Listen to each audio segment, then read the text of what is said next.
Welcome to another episode of Brie and Chuck D in the kitchen.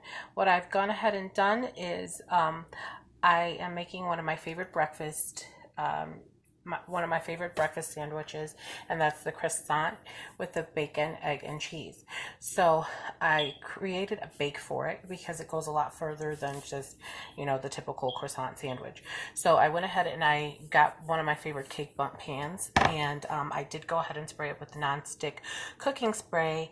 And I went ahead and bought the store-bought croissant dough or crescent dough, and I went ahead and layered it up around the pan.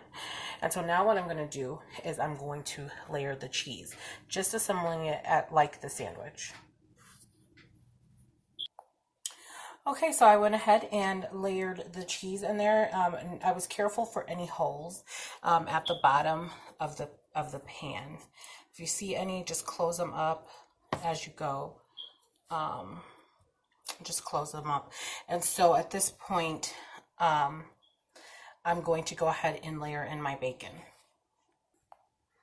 Okay, now I went ahead and layered pieces of my bacon in there, and I went ahead and scrambled up about 5 eggs with salt and pepper, a little bit of parquet butter because it's already semi-liquefied, and then and just a splash of milk to make sure that the eggs are nice and fluffy. And okay, I went ahead and poured my eggs in, and now what I'm going to do is take the sides here and start folding it in over the egg and attaching it to the center dough piece, like there. Okay, so this is what it looks like after I've folded it over.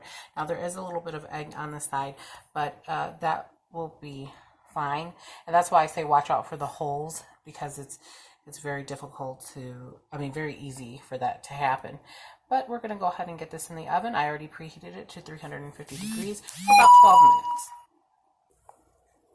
So I have gone ahead and taken it out of the oven, and this is how it looks.